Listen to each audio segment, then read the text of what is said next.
Shalom, hari ini kembali kita beribadah kepada Tuhan sambil kita mengucap syukur atas pertolongan dan penyertaan Tuhan hingga kita bisa masuk pada bulan yang kelima dari tahun 2022 ini. Memang tantangan masih ada, memang berbagai hal yang membuat kita harus betul-betul hati-hati dalam hidup ini masih ada. Namun kita percaya bersama dengan Tuhan kita pasti bisa melewati semuanya itu dengan penuh kemenangan. Hari ini saudara, kembali kita masuk pada bagian yang kedua dari serial khotbah tentang penampakan Tuhan Yesus setelah ia bangkit dari kematiannya di hari Paskah. Dan judul khotbah saya hari ini adalah Stay with Me. Nah, kalau Anda yang seringkali melihat di media sosial, maka satu lagu tahun 79 yang dinyanyikan oleh penyanyi pop Jepang Miki Matsubara yang berjudul Stay With Me, na na na na na na na na na, itu menghiasi berbagai video-video baik yang ada di TikTok maupun di Instagram. Nah, ketika saya cek, sebetulnya artinya apa sih yang mau diungkapkan oleh Miki Matsubara ini? Ternyata ini adalah sebuah dialog antara seorang kekasih yang bicara dengan kekasihnya, jangan tinggalkan hidupku, tinggallah bersama aku selama-lamanya. Wow, ini satu permintaan yang sweet, yang indah sekali, yang ditujukan kepada orang yang dikasihi. Tapi saudara, tentunya hari ini kita tidak akan membahas Stay With Me dari sudut pandang penyanyi Jepang tersebut. Karena Stay With Me yang akan kita bahas ini, kita akan bicara tentang penampakan Tuhan Yesus yang begitu indah, begitu syahdu, begitu menyentuh hati kedua orang muridnya ketika mereka sedang dalam perjalanan untuk bisa healing, melupakan dan menyembuhkan hati mereka yang galau akibat Tuhan Yesus mati di kayu salib. Nah, Anda perhatikan saudara, antara Paskah dan kenaikan Tuhan Yesus ke surga, itu ada selang waktu selama 40 hari, di mana Tuhan Yesus berkali-kali menampakkan diri kepada murid-muridnya. Dan salah satu penampakan Tuhan Yesus yang sangat-sangat terkenal dan begitu indah adalah ketika Tuhan Yesus menampakkan diri kepada dua orang murid yang sedang berjalan menuju ke satu desa kecil, yaitu desa Emmaus. Nah, saudara, Emmaus itu adalah satu desa kecil di mana di dalamnya itu ada pemandian air belerang yang hangat. Di sini kita melihat Kleopas, murid itu beserta dengan temannya berusaha untuk melupakan kesedihan mereka sebagai salah satu pengikut Yesus, murid Yesus, untuk pergi ke tempat yang jaraknya kurang lebih 11 km dari Yerusalem. Dan peristiwa itu terjadi pada hari Minggu sore, pas hari kebangkitan Tuhan Yesus. Nah, pada waktu mereka sedang berjalan dalam suasana yang muram itu, bergabunglah seorang pria yang sama-sama arahnya menuju ke Emmaus, yang kurang lebih jaraknya 7 mil atau 11 km dari Yerusalem. Nah, ketika pria itu bergabung, dua murid ini tidak mengenali identitas pria ini. Lalu ketika mulai ngobrol-ngobrol dengan Mas yang satu ini, mereka curhat galau tentang kematian Yesus yang begitu menyedihkan, yang begitu tragis. Dan mereka menceritakannya dengan hati yang sangat-sangat berat. Lalu anehnya saudara, mas-mas yang satu ini yang kemudian mengiringi perjalanan mereka, mengingatkan tentang segala nubuatan Yesus yang sudah pernah Yesus katakan dan ajarkan kepada mereka. Dan pada akhirnya ketika mereka sampai di desa Emmaus itu, ketika mas yang satu ini hendak berpamitan, maka berkatalah Kleopas dan temannya itu, "Stay with us. Ayo, tinggal aja beserta dengan kami, makan beserta dengan kami. Hari sudah semakin gelap, kita fellowship aja lah. Dan ketika pria itu menerima ajakan mereka, masuk ke rumah mereka dan makan bersama-sama mereka, memecahkan roti, barulah mata mereka tercelikkan dan mereka melihat ternyata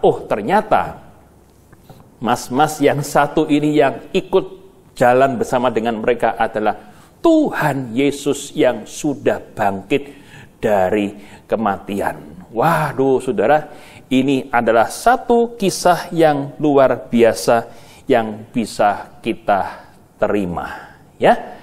Nah, hari ini saya akan mengajak Anda semua untuk melihat pelajaran-pelajaran berharga dari perjalanan dua orang murid ini ketika mereka sedang menuju ke desa Emmaus. Yang pertama, saudara, kita melihat bahwa apapun yang terjadi, Tuhan mau kita ini jangan pernah meninggalkan Yerusalem atau persekutuan intim kita dengan Tuhan dan dengan gerejanya. Saudara, saat kita senang, saat segala sesuatu itu lancar, kita ini rasanya dekat banget dengan Tuhan. Rasanya kita ini begitu intim dengan Tuhan. Namun sadarkah Anda, pada waktu kondisi mulai buruk, ketika jalan yang kita lalui mulai sulit dan terjal, banyak orang justru mundur dari Tuhan. Banyak orang justru mengundurkan diri dari persekutuan dengan saudara-saudara seiman. Ketika ditanya, Pak, Bu, Mas, Mbak, kok lama nggak ke gereja? Kenapa? Iya nih, saya baru ada masalah besar. Saya baru mengalami begitu banyak cobaan bertubi-tubi. Makanya saya mundur, makanya saya nggak ke gereja. Ini satu hal yang salah, saudara. Kenapa? Karena firman Tuhan mengingatkan pada kita hari ini, apapun yang terjadi, janganlah kita ini meninggalkan Yerusalem. Ya. Nah, saudara, mari kita akan lihat lebih detail lagi apa sih Yerusalem itu artinya. Kota Yerusalem itu dikenal dalam banyak nama, seperti Salem, kota Daud, kota Allah, Sion, kota kudus, dan dalam Ibrani 12 dikatakan kota Yerusalem ini disebut sebagai kota Allah yang hidup. Nah, saudara, akan tetapi dari sisi linguistik atau sisi bahasa, kata Yerusalem itu di dalam bahasa Ibrani diucapkan seperti ini, Yerusalem, yang terbentuk dari dua kata yang berbeda, yaitu yarah, yang artinya mengarahkan, menunjukkan, mengajar, dan mengalirkan. Yarah, mengarahkan, menunjukkan, mengajar. Kemudian salam, artinya damai sejahtera, ya, shalom, salam, damai sejahtera. Nah, kalau disatukan, Yerusalem itu artinya tempat di mana damai sejahtera diajarkan dan dipraktekkan dengan setia. Nah, saudara, di sini kita melihat ternyata ketika kita bicara tentang Yerusalem, Yerusalem ini bicara tentang persekutuan antara manusia dengan Tuhan, demikian juga persekutuan antara manusia dengan sesamanya, sehingga terciptalah damai sejahtera dan kekuatan di dalam kehidupan kekristenan kita. Nah, ketika kita masuk kembali kepada Kleopas dan temannya yang sedang galau, kita melihat kondisi mereka ini begitu negatif. Mereka kehilangan damai sejahtera, mereka mengalami ketakutan dalam menghadapi masa depan, mereka kecewa kepada Yesus, dan akhirnya mereka ini berusaha melupakan kekecewaan mereka, kegalauan mereka, dengan cara mencari tempat untuk healing. Yaitu apa? Kita mungkin bisa plesir pergi ke desa Emmaus. Ngapain? Berendam air belerang yang hangat. Dan akhirnya kita melihat mereka ini menjauh dari Yerusalem Dan ketika hendak menepi ke Emmaus, dengan harapan mereka ini bisa healing, bisa menyembuhkan jiwa mereka, mereka ternyata mengalami perjumpaan pribadi dengan Tuhan Yesus yang sudah berubah. Dan Tuhan Yesus ini membuat hati mereka ini berkobar-kobar ketika mereka diingatkan akan firman dan janji-janji Tuhan yang mereka sudah pernah terima. Nah, saudara, aplikasinya apa, saudara? Dari poin yang pertama ini, seringkali ketika masalah datang, orang itu bukannya makin dekat kepada Tuhan, tapi malah makin jauh dari Tuhan. Hari ini kita diingatkan kembali bahwa justru saat masalah itu datang, kita harus semakin dekat kepada Tuhan, karena Tuhanlah sumber kekuatan kita. Sekali lagi ya, saya katakan, dalam susah maupun senang, kita ini harus tetap dekat kepada Tuhan. Kita harus tetap melekat kepada Tuhan. Itu sebabnya, saudara, di dalam kehidupan kita yang namanya ibadah itu sangat-sangat penting. Jangan engkau meninggalkan ibadahmu, karena di dalam ibadah itu ada kuasa yang besar. Di dalam ibadah itu kita mendapatkan kekuatan yang baru. Di dalam ibadah kita bisa berkomunikasi dengan Tuhan dan kita mendengar isi hati Tuhan, sehingga hati kita ini dikuatkan Tuhan. Itu sebabnya, saudara, di dalam situasi apapun dalam kehidupan saudara, jangan tinggalkan Yerusalemmu, jangan tinggalkan tempatmu untuk beribadah. Selalu memberikan waktu yang terbaik di hari-hari Minggu, di hari-hari ibadah, untuk mengutamakan Tuhan dulu. Kenapa? Karena banyak orang ternyata dari zaman Tuhan Yesus sampai hari ini, banyak yang skip bolong-bolong ibadahnya, tapi untuk hal-hal yang lain bisa. Itu sebabnya Ibrani menasihatkan sebagai berikut. Ibrani 10 ayat yang ke-25, janganlah kita menjauhkan diri dari pertemuan-pertemuan ibadah kita seperti yang dibiasakan oleh beberapa orang. Tetapi marilah kita saling menasihati dan semakin giat melakukannya menjelang hari Tuhan yang mendekat. Nah, saudara, mungkin Anda bertanya, Pak, kenapa kita harus ke gereja? Dan kenapa ke gereja itu penting? Yang pertama, saudara, kita harus beribadah di gereja di setiap hari Minggu. Karena apa? Karena ini adalah perintah dari Tuhan sendiri. Ibrani 10 ayat yang ke-25 ini. Kemudian, alasan yang kedua, kenapa kita harus setia beribadah? Karena ibadah itu besar sekali kuasanya. Ketika seseorang beribadah yang lemah, lesu, berbeban berat, dikuatkan, dipulihkan Tuhan. Ketika kita masuk di dalam ibadah dengan hati yang rindu dan lapar akan firman Tuhan, kita ini akan dipuaskan oleh kebenaran-kebenaran, hikmat-hikmat dari Tuhan yang membuat kita bisa membuat keputusan-keputusan yang bijak di dalam kehidupan kita. Dan ketika kita rajin ibadah, kita ini jadi ngerti maunya Tuhan di dalam hidup kita, sehingga hidup kita ini berkenan di hadapan Tuhan. Dan tahukah Anda satu rahasia yang luar biasa di dalam ibadah? Ada berkat-berkat jasmani rohani yang Tuhan sediakan bagi kita semua. Dan jangan lupa, saudara, ketika kita beribadah di gereja, kita ini perlu komunitas Kristen untuk bertumbuh di dalam iman dan karakter. Doakan, saudara, 22 Mei yang akan datang, gereja kita akan mulai onsite. Dan kita sudah bisa berkumpul kembali. Meskipun nanti kan terbatas ya, kita akan buat 2 kali ibadah terlebih dahulu, kemudian akhirnya normal secara bertahap menjadi 4 kali ibadah lagi.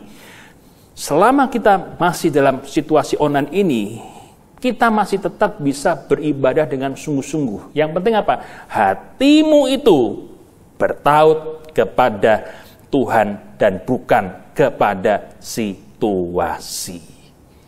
Jangan sampai Anda itu hanya mengejar kebugaran fisik dengan olahraga, dengan jaga makan, diet, dan lain sebagainya. Tapi rohanimu itu tidak terjaga kesehatannya. Firman Tuhan katakan dalam 1 Timotius 4 ayat yang ke-8, latihan badani terbatas gunanya, tetapi ibadah itu berguna dalam segala hal, karena mengandung janji, baik untuk hidup ini maupun untuk hidup yang akan datang. Amin, saudara. Kiranya engkau tetap rajin ibadah dimanapun Anda berada, utamakan Tuhan. Jangan tinggalkan Yerusalem, jangan tinggalkan persekutuanmu dengan Tuhan, dengan komunitas orang-orang percaya, karena disitulah kita mendapatkan kekuatan untuk terus maju bersama dengan Tuhan. Itu yang pertama, saudara. Nah, yang kedua, saudara, dari kisah perjalanan Kleopas dan temannya menuju ke Emmaus ini, kita tahu bahwa ternyata Tuhan Yesus itu peduli dan menopang orang-orang yang hancur hatinya. Mazmur 34 ayat yang ke-18 dikatakan, Tuhan itu dekat kepada orang-orang yang patah hati, dan Ia menyelamatkan orang-orang yang remuk jiwanya. Orang yang stres, orang yang sedih, orang yang sedang berduka, orang yang merasa lemah, ketika mereka ini datang kepada Tuhan, Tuhan tidak membuang mereka, tapi justru Tuhan merangkul mereka. Bahkan satu hal yang sangat indah yang kita lihat dari peristiwa di Emmaus ini, justru Tuhan Yesus yang sudah bangkit itu mendekati, sengaja mencari Kleopas dan dua temannya yang sedang meninggalkan Yerusalem, yang sedang meninggalkan persekutuan dengan orang-orang percaya itu, untuk apa? Untuk bisa dihiburkan jiwanya, untuk dikuatkan kembali rohnya. Tuhan Yesus melihat, sementara murid-murid yang lain tetap tinggal di Yerusalem, mereka saling menghangatkan satu dengan yang lain, saling menghibur, saling menguatkan satu dengan yang lain. Ketika Tuhan Yesus melihat dua murid yang lain ini, Kleopas dan temannya, meninggalkan Yerusalem, nyempil sendiri, itu menjadi pusat perhatian Yesus. Dan akhirnya kita membaca satu kisah yang indah, di mana Tuhan menemani perjalanan mereka sampai ke Emmaus. Satu hal yang menarik sekali, saudara, kalau Anda memperhatikan dalam Lukas pasal yang ke-24 ayat yang ke-13, ini terjemahan Indonesia, saya bacakan dulu. Pada hari itu juga, dua orang dari murid-murid Yesus pergi ke sebuah kampung bernama Emmaus, yang terletak kira-kira 7 mil jauhnya dari Yerusalem. Di dalam terjemahan King James Version, ayat ini dikatakan sebagai berikut. Two of them went the same day to a village called Emmaus, which was from Jerusalem about 80 furlongs. Nah, Anda perhatikan istilah 80 furlongs. Dari 80 furlongs ini kita melihat bagaimana Tuhan Yesus memprioritaskan pelayanannya pada waktu itu untuk melawat dan menghibur kedua murid yang sedang patah semangat ini. Nah, 80 dalam bahasa Inggris itu berarti 60. Skor itu 20, ya. 3 kali 20 sama dengan 60. Itu 3 score. Dan kalau Anda memperhatikan di dalam bahasa Ibrani, angka 60 itu adalah huruf ke-15 dari abjad Ibrani, yaitu sameh. Nah, Sameh ini kalau Anda lihat di gambarnya, bentuk hurufnya itu seperti sebuah lingkaran yang melambangkan hati Allah yang menopang dan membentengi umatnya. Ya, jadi ini satu hal yang begitu indah. Jadi kita lihat di sini saudara, sesungguhnya Sameh atau kata 60 ini bukan hanya angka, tapi juga kata kerja yang artinya mendukung, mengangkat, bersandar, dan beristirahat. Jadi kalau Anda perhatikan dalam gambar, tangan Tuhan yang perkasa itu senantiasa mau melindungi kita, supaya kita bisa bersandar di dalam kekuatannya, kita bisa beristirahat dengan aman di dalam kuasanya, meskipun badai kehidupan bergelora di sekeliling kita. Nah saudara, ini satu hal yang begitu indah yang Tuhan sampaikan kepada kita. Dan kalau Anda memperhatikan saudara, rute Yerusalem ke Emmaus itu dikatakan 60 furlongs, ya. Artinya 60 plus 1 furlong itu 201 meter, sehingga dihasilkan angka 7 mil atau kurang lebih 11 kilometer. Nah, kalau saya bahasakan dengan bahasa zaman sekarang, kira-kira begini. Seolah-olah ya Yesus itu sedang posisinya ada di Yerusalem. Dia melihat sekian banyak murid stay di Yerusalem, tapi dia sudah melihat ada 2 murid yang mau meninggalkan Yerusalem karena mereka galau dan mereka butuh tempat untuk healing, nyepi dengan cara mereka sendiri. Kalau Tuhan Yesus ya zaman sekarang ya keluarkan GPS, maka dia akan lihat, oh rute dari Yerusalem menuju ke Emmaus itu kurang lebih 11 km. Rutenya sudah ada. Nah ketika rute sudah terbentuk, kan waktu untuk jalan ke sana itu kan sudah mulai bisa dibaca kalau zaman sekarang ya. Wah, kira-kira berapa menit? Entah 1 jam, entah 45 menit kalau jalannya cepat dan lain sebagainya. Namun, saudara, di sini kita melihat betapa luar biasanya Yesus. Tuhan Yesus sudah mengkalkulasi. Saya punya sekian waktu untuk berjalan dengan mereka, untuk mengembalikan sukacita mereka, untuk mengembalikan iman mereka, untuk mengingatkan kembali akan firman Tuhan yang sudah pernah mereka dengar. Dan itulah yang sungguh-sungguh dilakukan Tuhan Yesus. Yaitu apa? Tuhan Yesus memilih untuk menampakkan diri kepada 2 murid yang sedang galau ini, supaya mereka boleh kuat kembali di dalam iman. Ini satu hal yang luar biasa. Kita baca Lukas 24:15. Ketika mereka sedang bercakap-cakap dan bertukar pikiran, datanglah Yesus sendiri mendekati mereka, lalu berjalan bersama dengan mereka. Tujuannya apa? Supaya Yesus bisa menopang kedua murid yang kecewa itu, dan mereka boleh dikuatkan kembali. Aplikasinya apa, saudara? Saat ini mungkin kita merasa dunia tidak mempedulikan kita. Orang tuamu gak peduli kepada engkau. Pasanganmu gak peduli kepada engkau. Bosmu gak peduli kepada engkau. Engkau merasa tersisih dalam pergaulan. Engkau merasa tidak ada seorang pun yang bisa mengerti kehidupanmu. Engkau merasa situasi hidupmu yang ruwet ini tidak bisa diterima oleh orang-orang yang ada di sekitarmu. Dan kita merasa terbuang. Kita merasa, aku ini produk gagal. Aku ini tidak dikasih oleh Tuhan. Saudara, firman Tuhan hari ini mengingatkan kepada kita, hei, jangan putus asa. Jangan patah hati. Karena apa?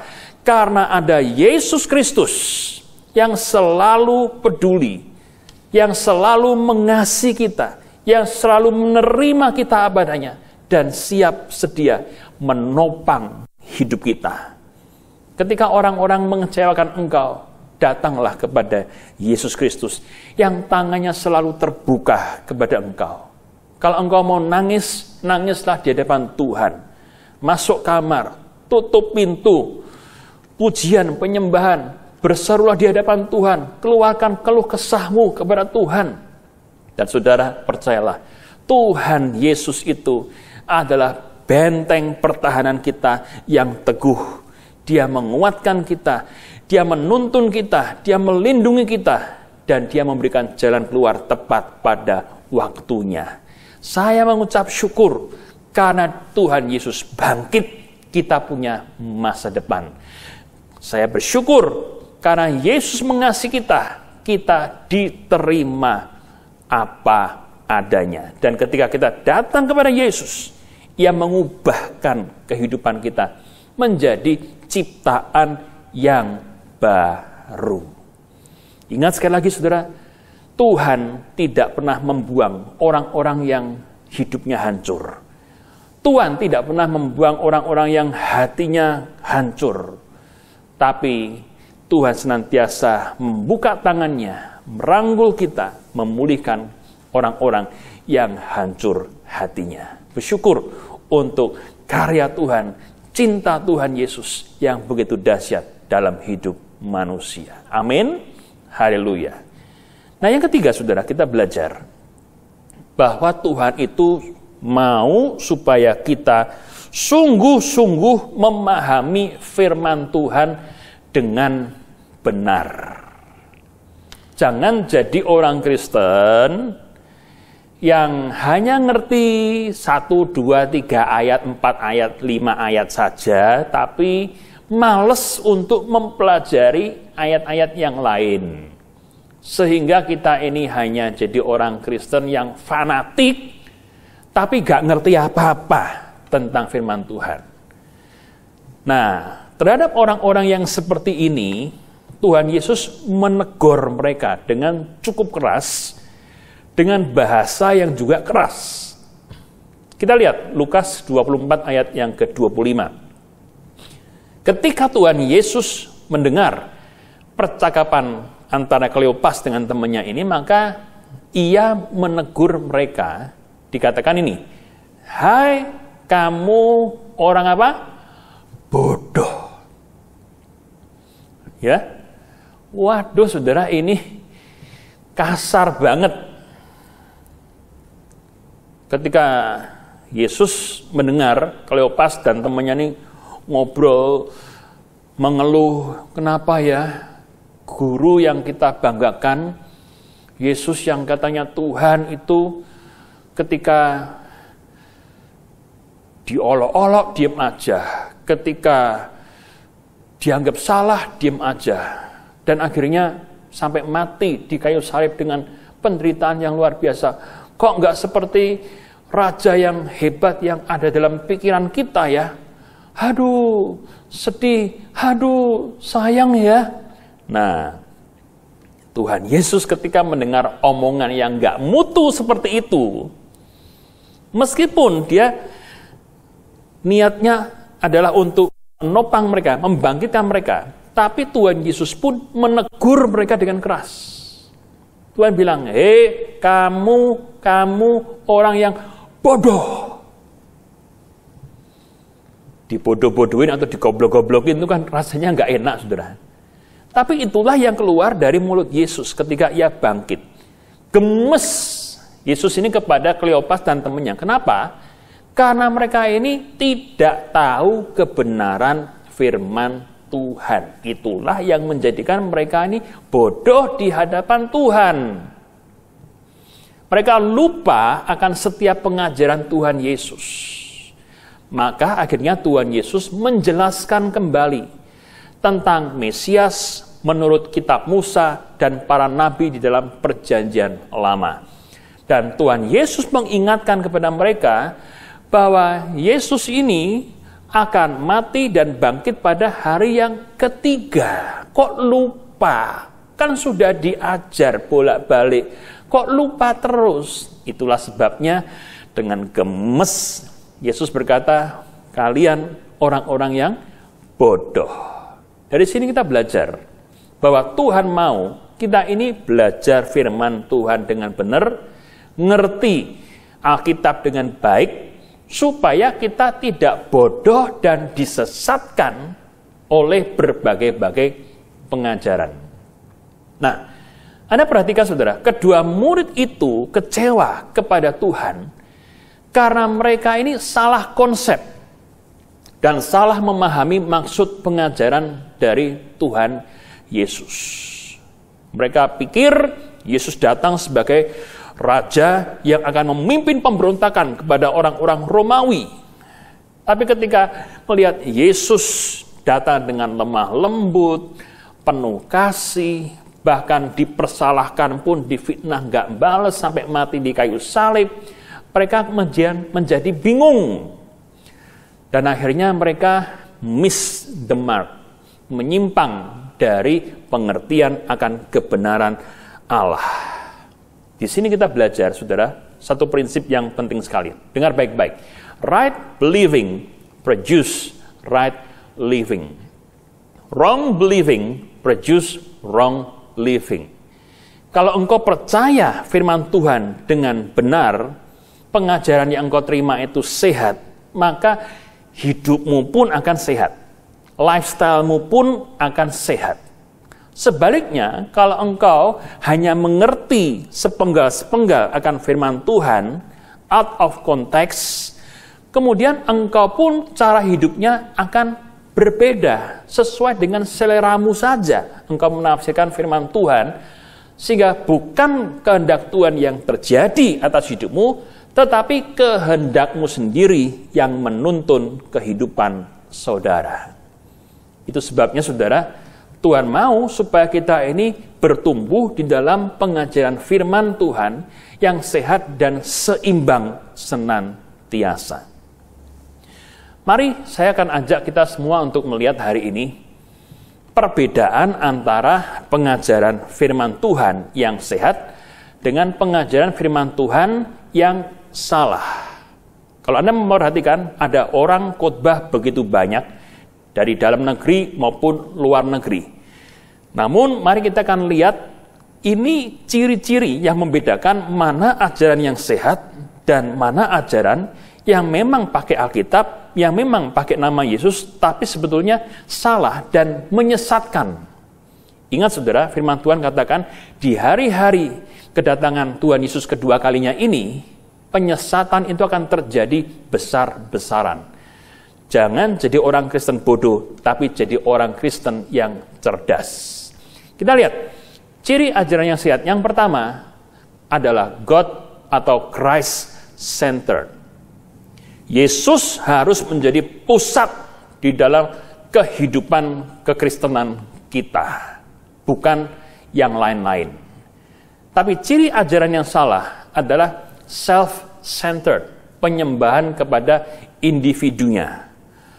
Pendetanya, gembalanya, atau foundernya itu dijadikan tokoh yang akhirnya dikultuskan. Kita memang harus menghormati hamba-hamba Tuhan, karena firman Tuhan pun menganjurkan untuk seperti itu.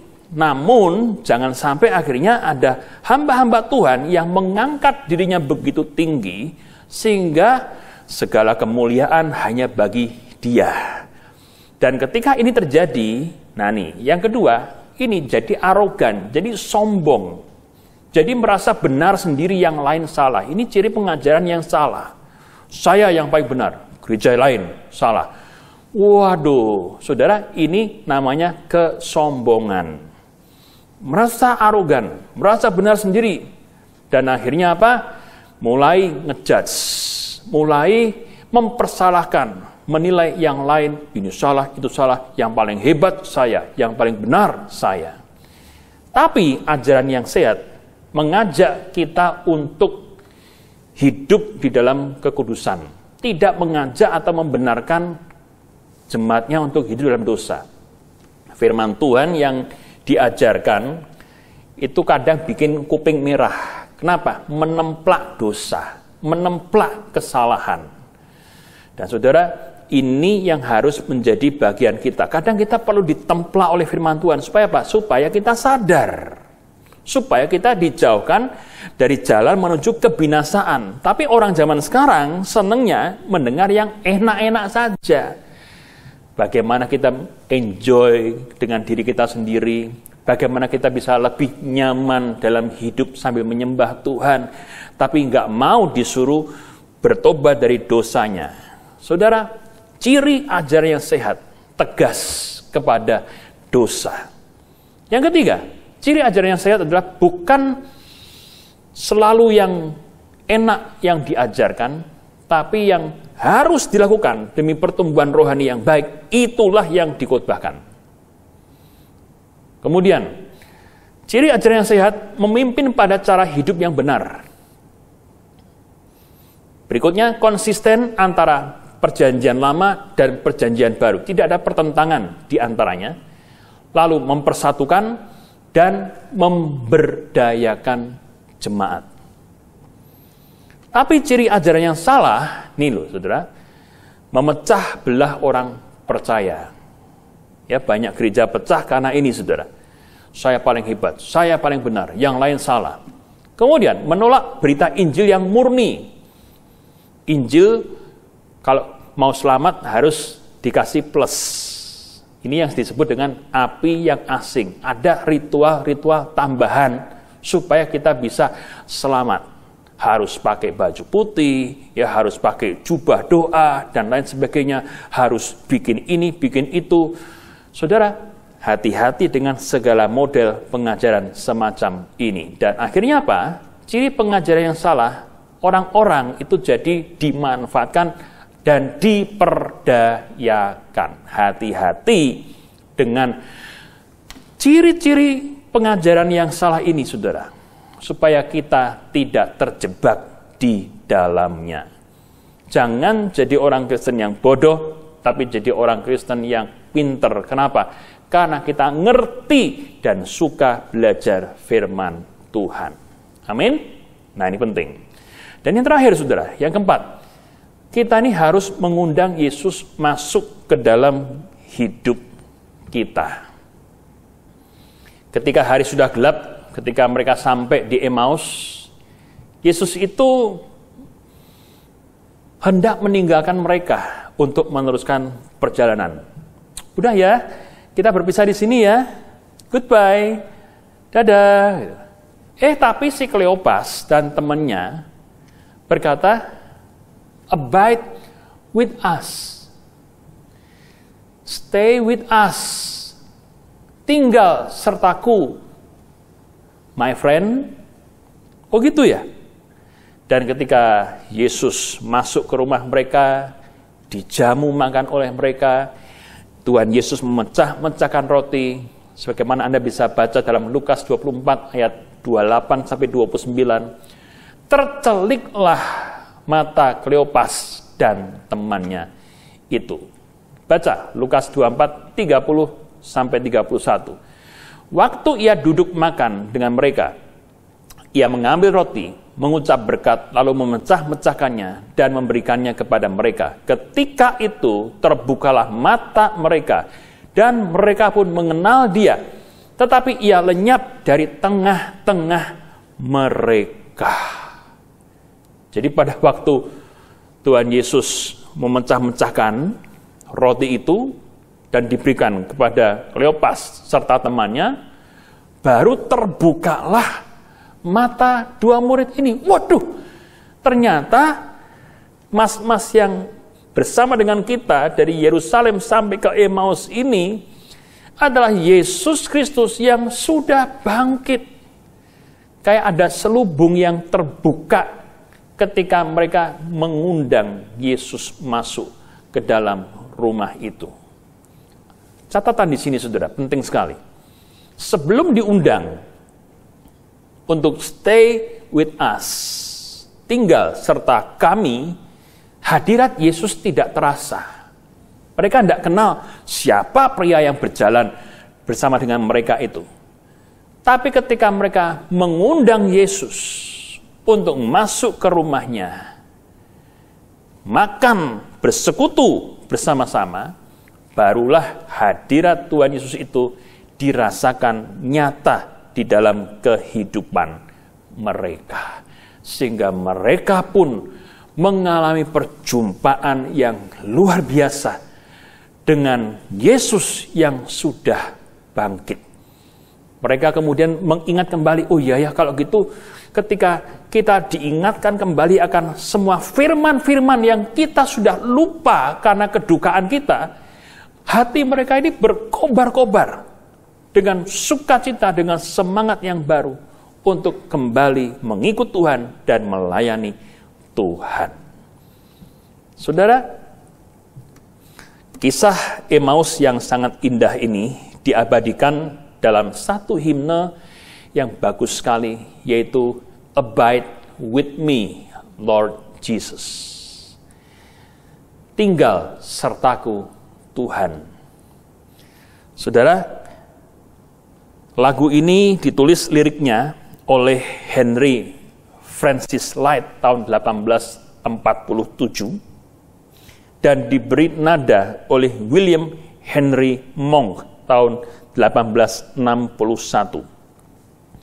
Saat sedang menderita penyakit tuberkulosis, Henry ini terinspirasi untuk menuliskan lagu yang sangat menyentuh hati ini, sehingga menjadi salah satu lagu favorit di gereja-gereja sampai masa kini. Bahkan lagu ini pun menjadi lagu favorit dari Mahatma Gandhi. Intinya apa? Mari kita mengundang Yesus untuk tinggal bersama dengan kita seumur hidup kita. Melewati berbagai musim kehidupan, kiranya kita senantiasa menyertakan Tuhan, mendampingi, berjalan, menuntun hidup kita di dalam setiap kebenarannya. Mari mengundang Yesus ketika kita masih muda. Mari mengundang Yesus ketika kita masuk dalam pernikahan dan menjalani keluarga.